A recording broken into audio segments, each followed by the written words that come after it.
வணக்கம் மக்களே, நீங்க பாத்துக்கிட்டு இருக்கிறது தமிழ் அரசியல் அலசல். அரசியல் களத்துல இப்போ பயங்கரமா பேசப்படுற உண்மையிலேயே அனல் பறக்கும் ஒரு முக்கியமான விஷயத்தை பத்தி தான் இன்னைக்கு நம்ம பார்க்க போறோம். நேற்று தமிழக பாரதிய ஜனதா கட்சியின் தலைவர் அண்ணாமலை அவர்கள் விசிக தலைவர் திருமாவளவன் அவர்களை பற்றி ஒரு பகீர் விமர்சனத்தை முன்வச்சிருக்கார். ஒட்டுமொத்த தமிழகமும் இப்போ அதை பத்தி தான் பேசிட்டு இருக்கு. திருமாவளவன் தமிழகத்தின் சாபக்கேடுன்னு அவர் சொன்ன அந்த ஒரு வார்த்தை தான் இப்போ ட்ரெண்டிங். ஒரு தேசிய கட்சியின் மாநில தலைவர் ஒரு மாநிலத்தின் இன்னொரு பெரிய தலைவரை பார்த்து இப்படி சொல்ல வேண்டிய அவசியம் என்ன வந்தது? வாங்க அண்ணாமலை வச்ச குற்றச்சாட்டுகளை டீட்டெயிலா பார்க்கலாம். 1.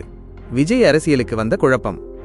அண்ணாமலை அவர்கள் முன்வைத்த முக்கியமான பாயிண்ட் என்னன்னா, நடிகர் விஜய் அவர்கள் அரசியலுக்கு வந்த பிறகு திருமாவளவன் அவர்களின் எண்ண ஓட்டமே குழப்பத்தில் இருக்கிறதாம். ஆமாங்க, ஒரு பெரிய அரசியல் மாற்றம் வரும்போது பல தலைவர்களுக்குள்ள ஒரு தயக்கம், ஒரு குழப்பம் ஏற்படுவது இயல்புதான். ஆனா திருமாவளவன் அவர்களின் அரசியல் நிலைப்பாட்டையே விஜயின் வருகையாட்டம் காண வச்சிருக்குன்னு அண்ணாமலை நேரடியாகவே விமர்சித்திருக்காரு.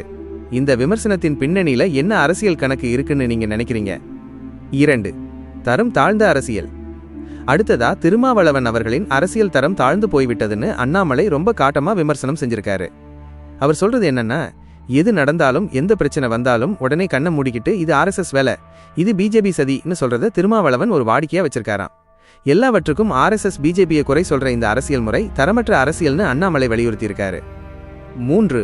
தவறு செய்தால் தப்பிக்க வழி தேடாதீங்க.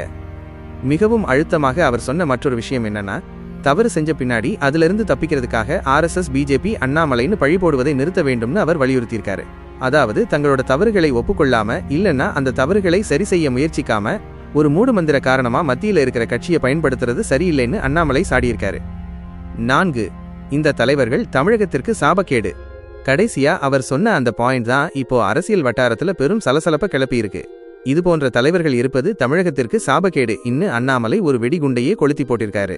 தமிழ்நாட்டின் வளர்ச்சிக்கு உதவக்கூடிய ஆக்கப்பூர்வமான அரசியலை விடுத்து இப்படி மற்றவர்களை குறை கூறுவதையே முழுநேர அரசியலாக வச்சிருக்கிற தலைவர்கள் இருப்பது தமிழகத்தின் முன்னேற்றத்திற்கு தடையாக இருக்குன்னு அவர் தன்னோட கருத்தை பதிவு செஞ்சிருக்காரு.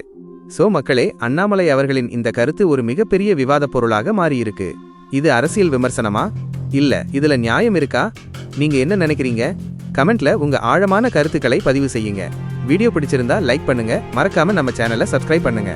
அடுத்து ஒரு அனல் பறக்கும் அரசியல் அலசல்ல சந்திக்கலாம். நன்றி, வணக்கம்.